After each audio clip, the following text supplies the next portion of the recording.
Good morning, everybody. It's nice to see you all this morning. Glad that we can keep moving on Exodus. Today we're going to be looking at the end of chapter 12 and the beginning of chapter 13. We have finally reached the 10th plague. Yes, we are here, and it's November. So just a quick note that if you visit stmichael.org/RBS, you can see all of our old studies and you can find our podcast. And as we look forward to our schedule, next week we are off for Thanksgiving. And so even though you may want to come here the day before Thanksgiving, don't. The church will be closed up. And so I will see you in 2 weeks for our next lesson as we continue on in chapter 13 and beyond. So just make a note, no study next week, and then we'll be back together. And when we're back together after Thanksgiving, it's already Advent. And so for those of you who are here at St. Michael regularly, I hope you will take advantage of our Advent seasonal offerings. For those of you who join us online, we're going to be live streaming a bunch of stuff.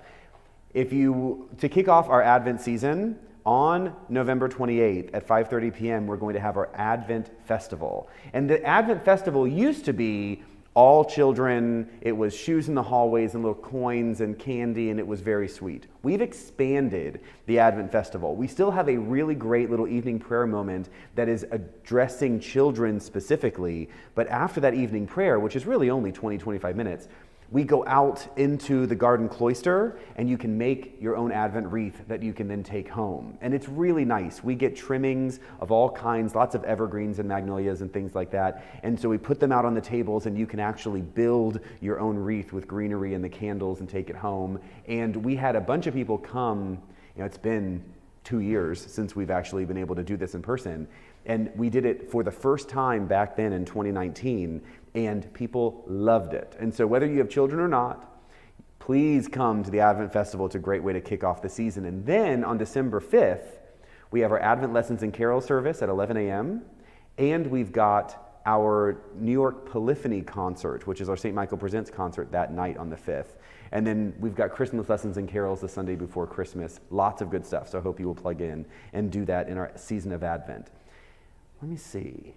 One other thing I wanted to make a note of for those of you who join us in person, the theater door that is by the west parking lot is now going to be unlocked on Wednesdays.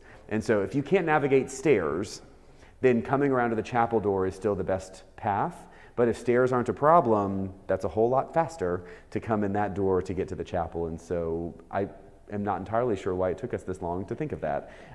So now the door will be open on Wednesdays to make it easier for you all. All right, let's have a prayer. Thank you. Yes, we are going to have Advent podcasts. So every day during the week, the clergy will be back with podcasts during Advent, talking about preparation. Advent, for those of you who have been in liturgical churches for a long time, Advent and Lent are often treated similarly, and I like to differentiate them. Lent is penitential, and Advent is preparatory. And so we are preparing in Advent. And so even though some of you should be penitential all the time, Advent is really an opportunity for us to prepare for Christmas. And that's going to be the theme for this season for all of the clergy podcasts that go each morning during the week, the sermon series on the Sundays, and more. So yes, there is a link on our webpage. If you go to stmichael.org, there's a button that says Advent Hub. And that tells you everything you need to know about all of our concerts and special services and podcasts, meditation books, and more. So we got you covered this Advent. Let's have a prayer and we'll get started. The Lord be with you. Let us pray. Lord God, we give you thanks. Give you thanks for the gift of this life. Give you thanks for the love that surrounds us on all sides, especially this week as we prepare to celebrate Thanksgiving Day. May we put our hearts and minds in your hands. Open ourselves up to the gratitude that should anchor and root our identities. That as we approach next week, whether we will be in a small group or a big old group, and whether we're around people that we really love or people that we, have to be around once a year, that we can be grateful to be able to celebrate your love for us and our ability to love others in return. All this we ask in Jesus' name. Amen. I wrote a Thanksgiving prayer this year that we're going to send out over email to the parish I always want to include something like, for those we love and for those we have to spend time with anyway, or something like that. But I don't feel like that's quite appropriate, so it's not there this year. Okay, here we go. We're going to jump right into the 10th plague. We are here. Chapter 12, verse 28. Let's go. The Israelites went and did just as the Lord had commanded Moses and Aaron, remember last week, the Passover preparations. And at midnight, the Lord struck down all the firstborn in the land of Egypt, from the firstborn of Pharaoh, who sat on his throne, to the firstborn of the prisoner who was in the dungeon, and all the firstborn of the livestock. We will pause. Oh, I should have said, we have 3 parts to today's lesson. We've got the actual 10th plague, the instructions for Passover, and then the Exodus, the actual Exodus. And so we're going to start there with the 10th plague. So nobody can actually read this plague. I'm going to go out on a limb and say, nobody's going to read this plague and find it anything but tragic. This is not a moment to celebrate. We have people dying. Egyptian firstborns, even down to the animals, dying. And we can, I think, safely assume that the great majority of those who have died, if not all of them, are really innocent of all of this. We've come to a place in this story where 9 opportunities have been missed for Pharaoh to actually change his mind, for Pharaoh to respond to Yahweh to let the Israelites go. And 9 times, Pharaoh has resisted. Now we are in this 10th moment. And this 10th plague is meant to emphasize that the Egyptians are, in a sense, victims of Pharaoh's mistakes and Pharaoh's ignorance. You know, up to this point, Egypt has actually benefited mightily by the wisdom of their leaders. Egypt is, at this point in time, incredibly wealthy. And we've touched on this for many different ways. But if we go back to why Joseph came to Egypt in the first place, Joseph is there, he has a dream, he understands that famine is coming. And so the leaders of Egypt at the time respond to Joseph's warnings very shrewdly. They begin to store up all of their surplus grain so that when the famine comes, they're able to sell all of their grain to all of the groups surrounding Egypt who are starving. And when they come to Egypt, they'll give Egypt anything they want. Because what's the alternative? They die of starvation. And so Egypt just rakes it in, hand over fist, money, jewels. They likely create allies with different tribes. They probably get land. They're able to do incredible things. Fast forward hundreds of years, and Egypt has continued to amass this power. At this point in time, Pharaoh is still responsible for the outcomes of his decisions, responsible for the welfare of the people who live there. Can you imagine if Pharaoh had heard 400 years earlier from Joseph that a famine was coming and decided to ignore the warning? What would have happened? But instead, Pharaoh made a smart decision. Fast forward to this point in time, and we've seen Pharaoh make a bad decision over and over and over again. And the people have suffered. This 10th plague is really meant to bring Pharaoh to his knees. Now, we've mentioned in here multiple times, it is problematic that Pharaoh has, through his own ignorance or through his own pride, who knows, resisted the call to free the Israelites such that these innocents are now killed. I've not gotten any specific questions from you all about this, which is fine, but I do hope that you've rolled around the problem that this sort of presents. God's victory comes at a very, very steep price. And although from a Jewish perspective, there might be cheering as they leave Egypt, we are thousands of years removed from this. And I do think that we can look at this story, and although we can celebrate that the Israelites are now free, sure. It does not mean that we ignore the tragedy of this mass killing and how the Israelites ultimately got free. I think that we can all understand being victims of leadership and of leadership failures. We have likely all either been a leader who has failed, or we have been impacted negatively by a leader who has failed. And I'm not talking about like macro global politics. I'm talking about small style things, whether that's in a company or that's a friend or a neighbor or a family member, you name it. It's difficult to be in positions of leadership and not be swept away with the power and the authority. Our world does not balance the leadership and decisiveness that leaders need to have with maintaining a rootedness in humility very well.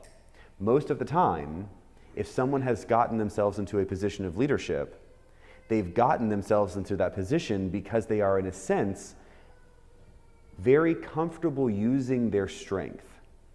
And as that strength is validated over and over again, they become prideful.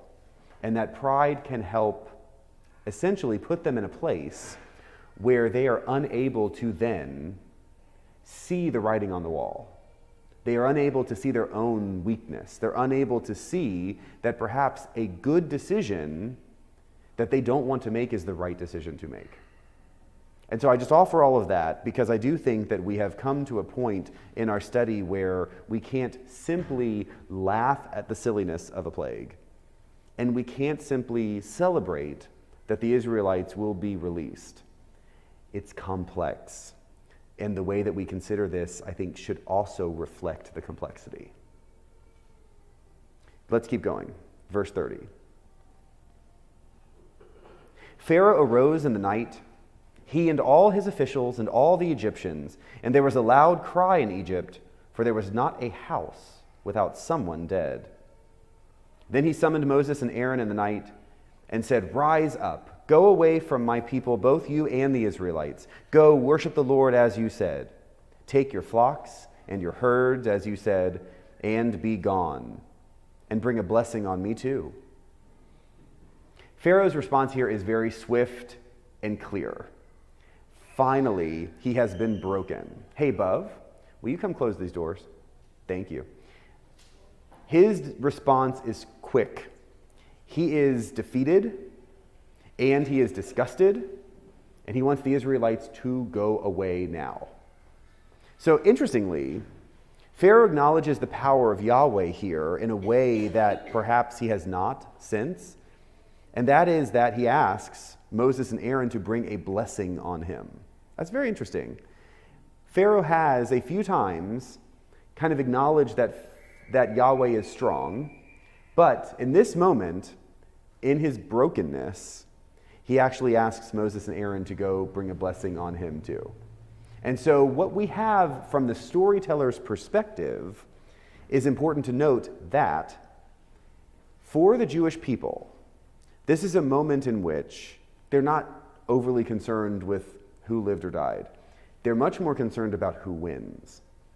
Yahweh has won. Pharaoh, by asking for Yahweh's blessing, has acknowledged Yahweh's power, Yahweh's omnipotence, Yahweh's control. And now Yahweh has won. And I'm just going to pause there to see if there are any thoughts or questions based on this opening section before we get into a bit more about Passover itself. Can I ask a question on your pre-talk about leaders? Sure. You're essentially talking about Pharaoh being the leader and his faults, but isn't it God's responsibility since he hardened Pharaoh's heart? Good question. So the question is, when it comes to who is the leader and who is responsible for the decision making, doesn't God have some culpability because God hardened Pharaoh's heart. So I've mentioned that a few times where, in a sense, the way the storyteller tells the story is God has created a problem that then God solves by killing the firstborn. Another way to turn that crystal is to not read God's control of Pharaoh quite as explicitly as that. When we talk about Pharaoh's heart being hardened, I mentioned before that in the ancient world, heart was not the feeling center like it means for us. It's much more like gut.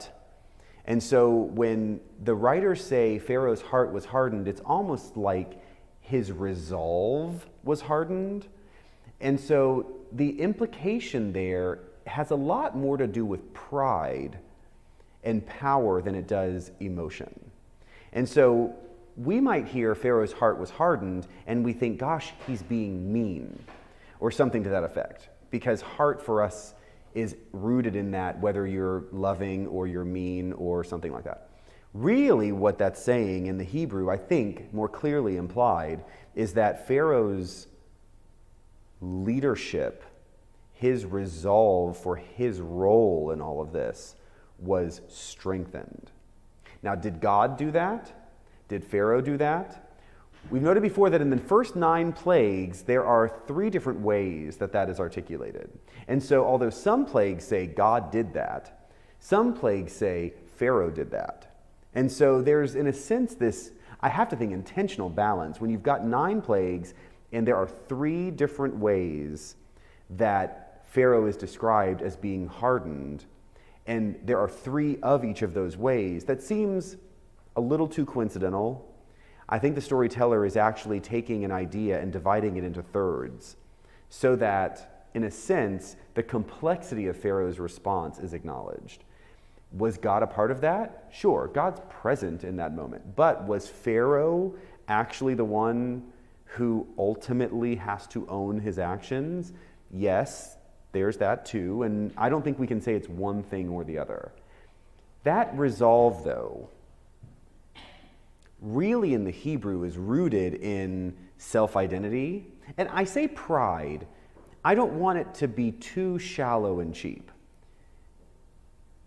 All of us have, I might say, ego in the strictest psychological sense. We all have ego. And we balance our ego with the other forms, the id or the superego or those other things. We are all balancing our self-image, the decisions that we make, with how they impact others, how we relate to the world, what is in our self-interest, but what is also in the interest of others. There's always this balancing act that happens, which is ultimately why being human is so messy. We are never fully right, and we are rarely, if ever, fully wrong. It's a sliding scale, and we're a little more right than wrong, or we're a little more wrong than right. And of course we can slide, and I do think that as communities, one of the challenges right now, oh, Kristen, you're going to get me in trouble. One of the challenges I think right now in our world is that we have put an inordinate amount of weight on individual understanding or experience. I think there is a problem when we let the idea of my truth and your truth go too far. Because what that does is it undermines community. As Christians, and I could talk to you about what I think of that, but as Christians, we are actually called into community. I've said, you've heard me say it 100 times, that it's not a good idea to be Christian on your own. I mean, can you? Maybe. But Jesus says very clearly, when 2 or more are gathered together, I'm there amongst them. Jesus doesn't say, when you pray on your own, I'm there. When 2 or more are there. So there is now, could that be just a kind of an unintentional phrasing? Maybe. But I do think that Jesus always sent disciples out 2 by 2 Jesus called people together into a group. Jesus taught in a group. Jesus said when 2 or more are gathered in a group. There's very little, if any, clear evidence of individualism in Christianity. It is communal and it is relational. In our modern world, part of where we are all rubbing against conflict right now is that we have essentially said every person gets their own opinion about everything. And it is important that every person is honored, yes. But there is a point at which honoring individualism and allowing individualism to undermine community breaks. And as a community, we as individuals, as part of a community, actually give up a little bit to be part of that community. And for me, that is that great check on our ego. That is a humility that anchors us, that allows God in. If we're all ego, there's no room for God.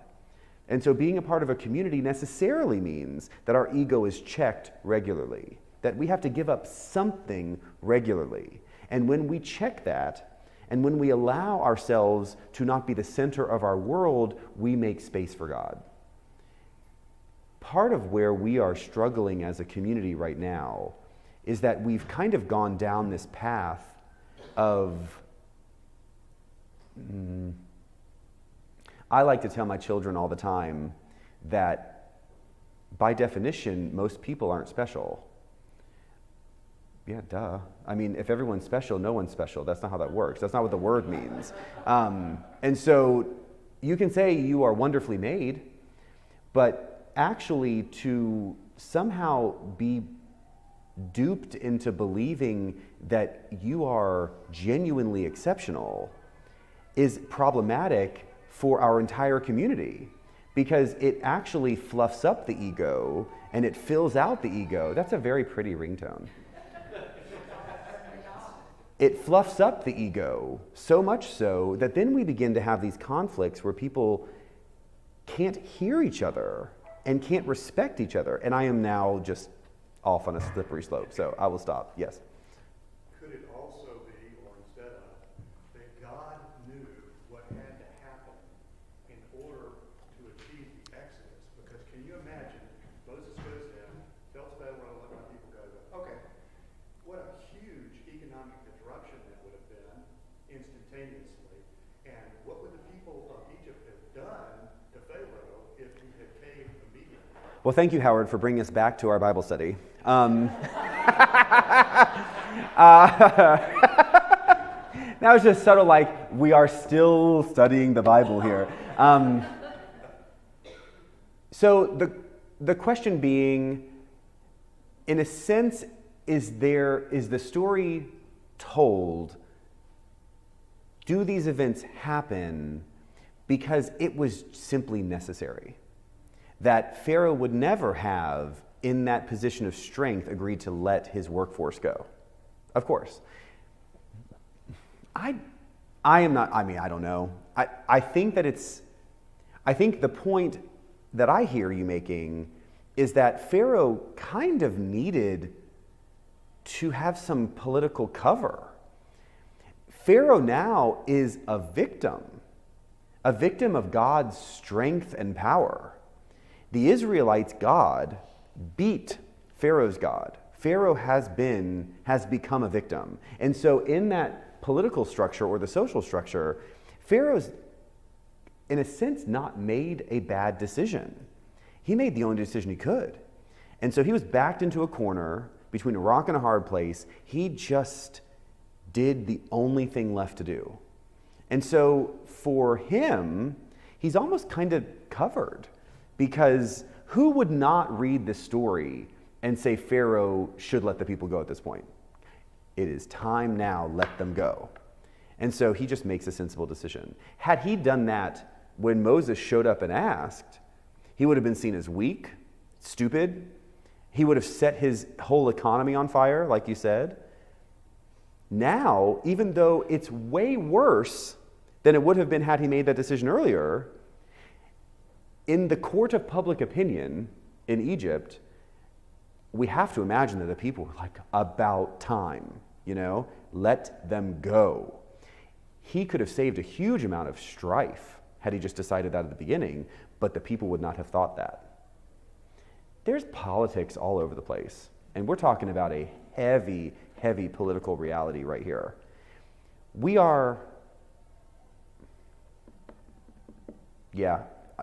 I have more to say about that later, but I'm going to jump out of this section if I keep going. What else?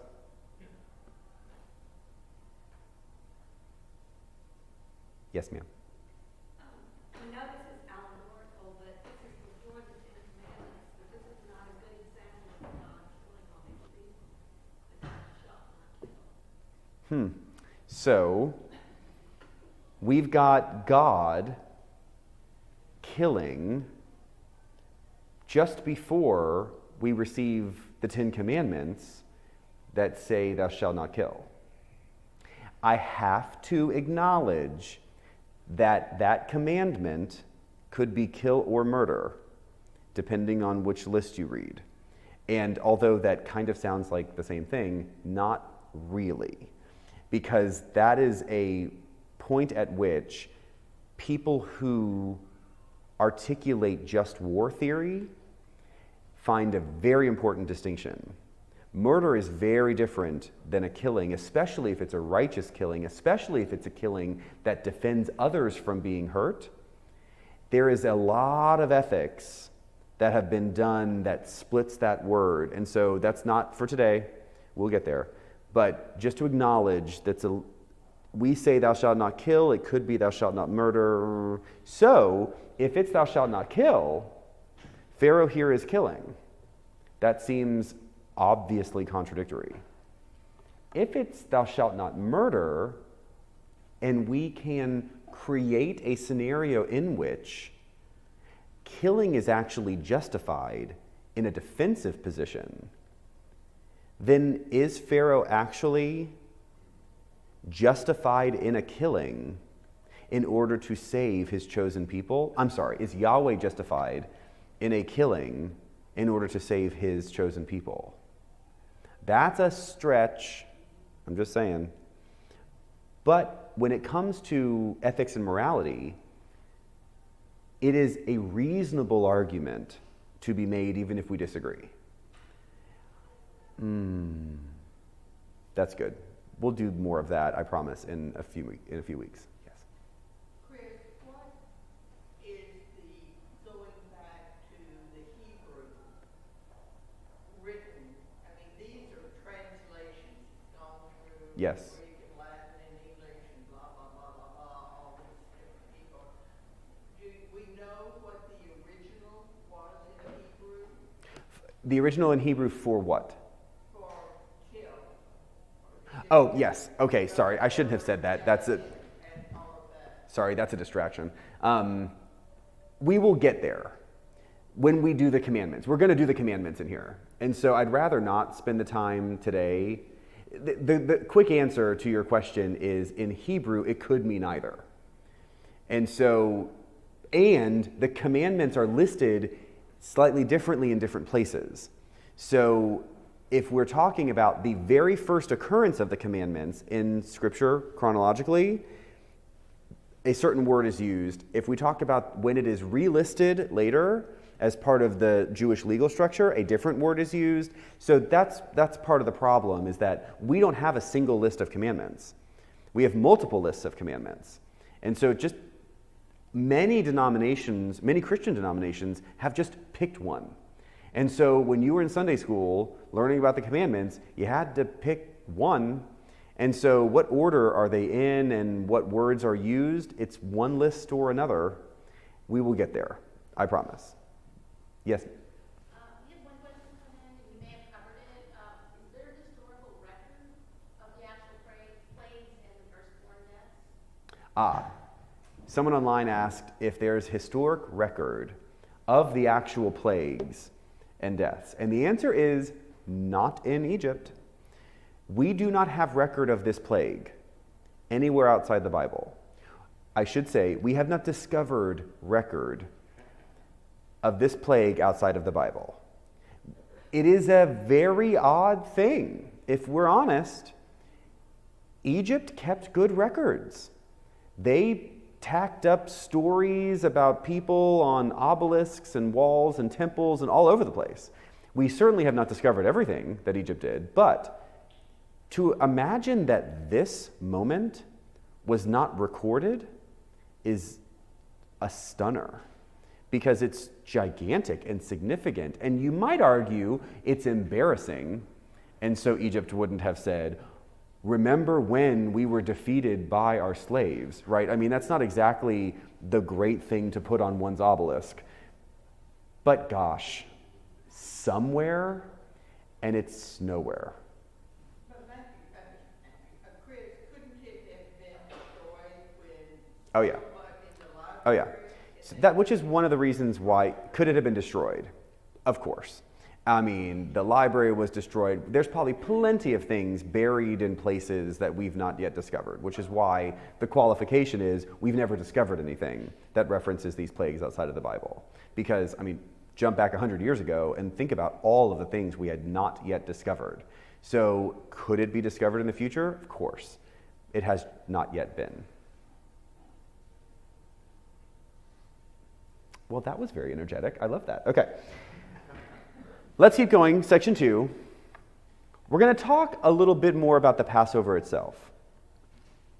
It is interesting, and I'm actually not going to read anything from the Bible for this second section. I simply want to note the institution of the Passover comes in multiple different places. We know that prior to the plague itself, what we did last week, there are instructions Moses receives about how to prepare for that Passover moment, how to actually protect the Israelites so that they are passed over by God as the firstborn are being killed. I think it would be interesting for us to put ourselves in the place of the Israelites, remembering that they came to Egypt when Jacob's whole family came in under Joseph's guidance and protection. They've stayed there and they've been enslaved there for 400 years. Then Moses and Aaron show up and say, guess what? God is back and we're going to be released. Super, that sounds good, right? Then they go and they ask Pharaoh, and Pharaoh says no. And then remember, they do the sticks and the snakes and the whatever, then you get the blood, and it goes on and on. Over and over and over again. And remember, for us, these plagues likely are happening over months and months of time. This is not as if it's 10 straight days. So there's plenty of time for the people to talk, and for the gossip to happen, and for them to get mad and to stay mad. Moses has come and said, hey, we're going to get out of here. Over and over and over again. Plague after plague after plague. And remember, some of those plagues were bad. Some were kind of stupid, like, I still think the frogs are stupid, but some of those plagues were bad. People would have died. People would have starved. Then Moses, after failing 9 times, says, you know what now we need to do? You need to hike up all your robes into your underpants, and you need to put blood over your front door, and you need to eat unleavened bread. Gross. Who wants to eat unleavened bread? I'd rather not eat. And so he's like, do all these things, and then we're going to go. If you were the Israelites, what would you have done? I would have been like, Moses, get out of my face. You know, this is, at what point will we stop listening to you? It's like hope and then crash, and hope and crash. And it's up and down and up and down and up 9 times. And still what we have in this story is the institution of what becomes just about the most significant moment in Jewish history. And the people do it before the actual event of the Passover. That's very interesting. It obviously indicates that this story is being written in hindsight, and we of course know that, hundreds and hundreds of years later.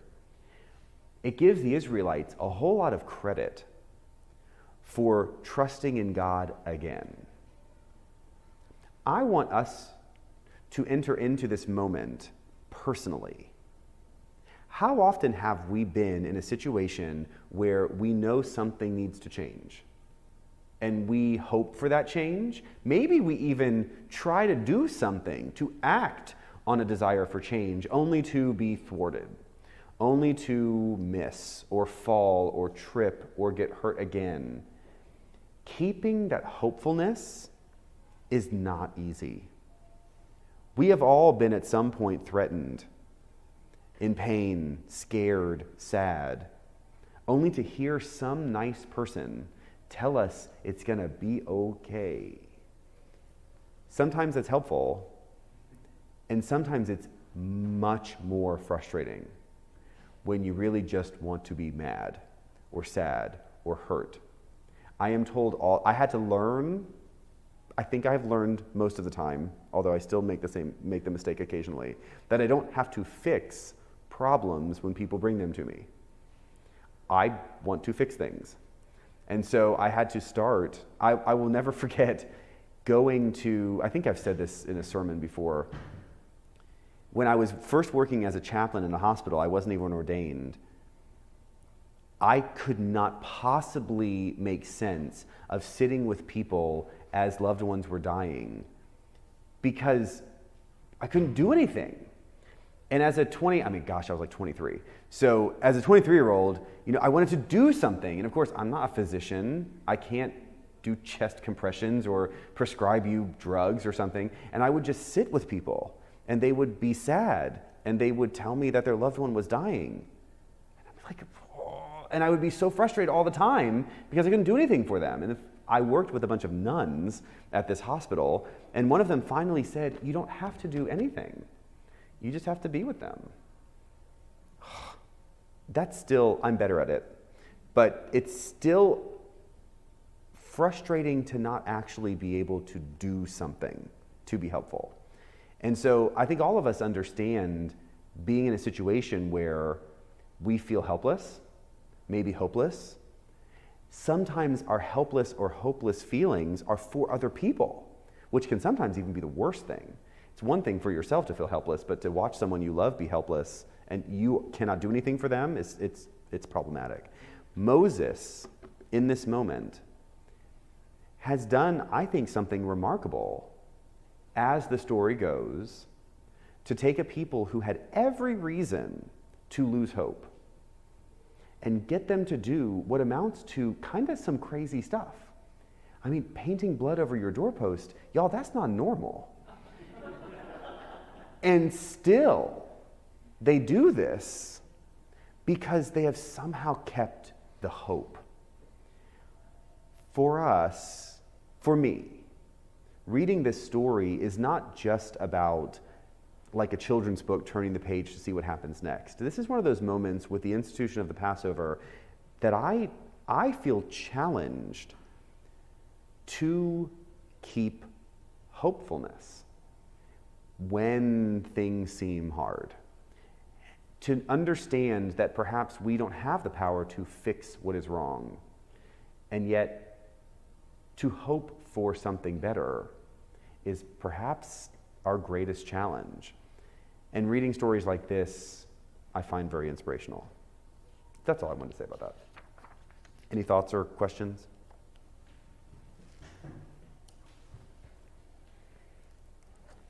All right, then, let's get to the Exodus. All right, turn to page. Turn to verse 37. Is that what I want? Yeah, I want to do verse 30. So chapter 12, 37. The Israelites journeyed from Ramses to Sukkot, about 600,000 men on foot, besides children. A mixed crowd also went up with them, and livestock in great numbers, both flocks and herds. They baked unleavened cakes of the dough that they had brought out of Egypt. It was not leavened because they were driven out of Egypt and could not wait, nor had they prepared any provisions for themselves. The time that the Israelites had lived in Egypt was 430 years. At the end of 430 years, on that very day, all the companies of the Lord went out from the land of Egypt. That was for the Lord a night of vigil, to bring them out of the land of Egypt. That same night is a vigil to be kept for the Lord by all the Israelites throughout their generations. So we'll pause there. This story claims that 600,000 men, plus children, and a mixed crowd left Egypt. If that is literally so, we're talking about upwards of 2.5 or 3 million people. You're thinking men, you've got wives and children and servants and household people and whatever. That today is a lot of people. Okay, I think 2.5, 3 million people walking out of town. Okay, that's huge. Back then, that would have been the population of Egypt. And so you're talking about a gigantic number of people. I simply want to note that the word 1,000 is one of those Hebrew words that is not typically meant to be literal, but it's meant to be a lot. So there were 600,000 people who left. Well, it could just mean a whole lot of people left Egypt. And I looked at, many scholars say, well, it could have been 600,000 households, it could have been 600,000 total people, it could have been 600 a lot. I mean, you could literally read this as 600 a lot left Egypt.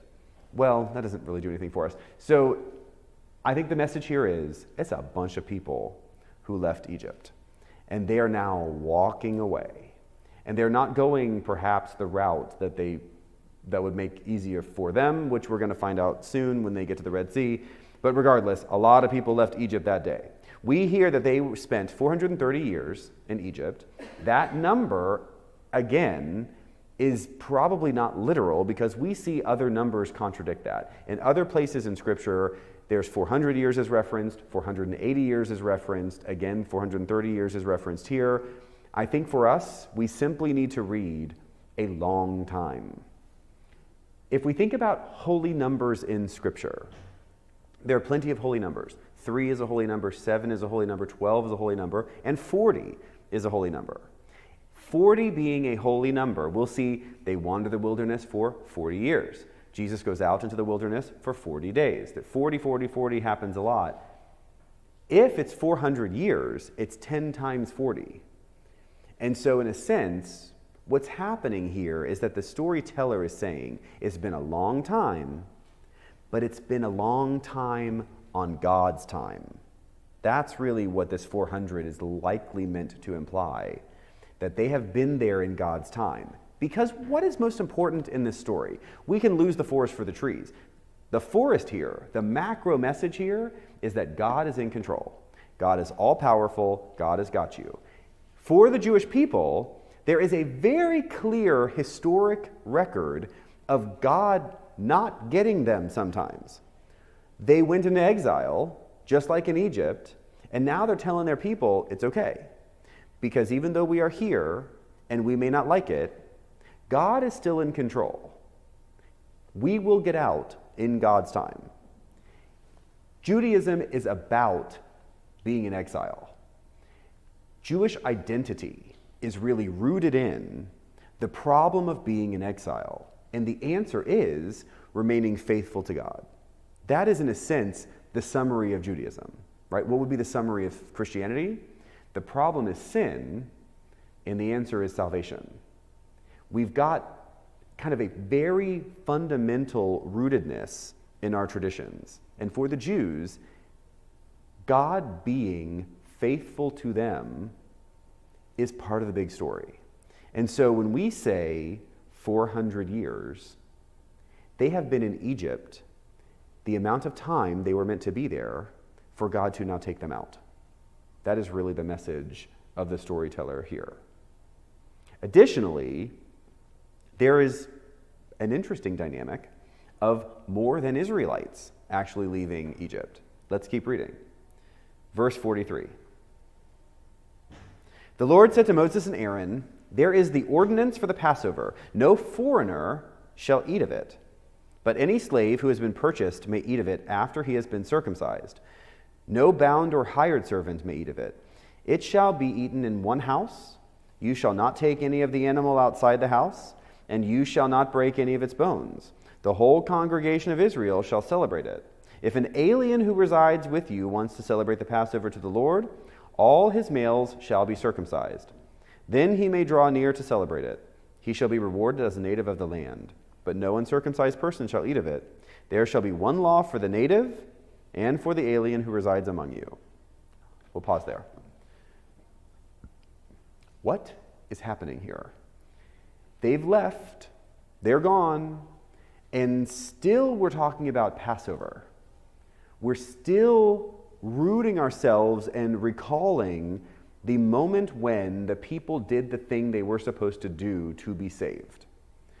They have saved themselves from Egypt, in a sense, by following what God asked Moses to have them do. There's an interesting dilemma they are acknowledging here. Imagine you are living in Egypt, and you're just a nice Egyptian person without any power. You are watching this junk happen. Remember how many plagues impacted the Egyptians but not the Israelites? What if you could not drink or water your flocks because all the water is blood? And what if all those horrible frogs came up into your house, or the gnats, or the locusts, or the boils, or the whatever? At what point would an Egyptian say, I don't want any more of this? And I want to go figure out, it's not happening to them. How about we go over there? Now comes the Passover.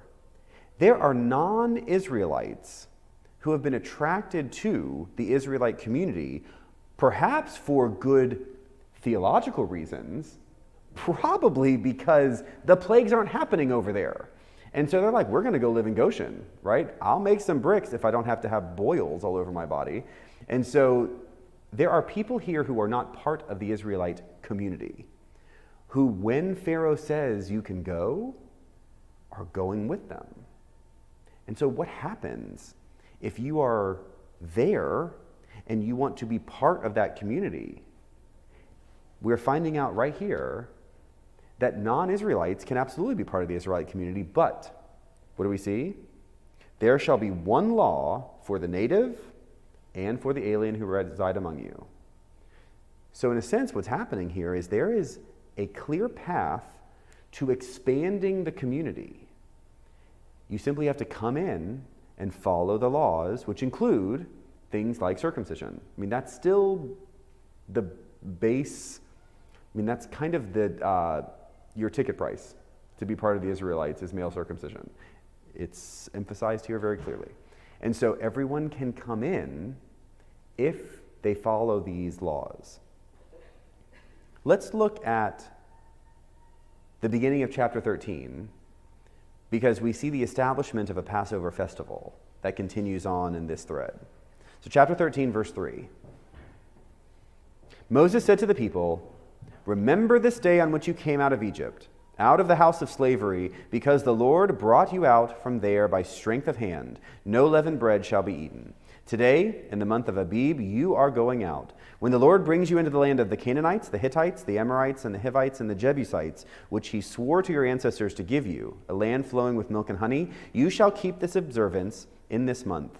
7 days you shall eat unleavened bread, and on the seventh day there shall be a festival to the Lord. Unleavened bread shall be eaten for 7 days. No leavened bread shall be seen in your possession, and no leaven shall be seen among you in all your territory. You shall tell your children on that day, it is because of what the Lord did for me when I came out of Egypt. It shall serve for you as a sign on your hand and as a reminder on your forehead, so that the teaching of the Lord may be on your lips. For with a strong hand the Lord brought you out of Egypt.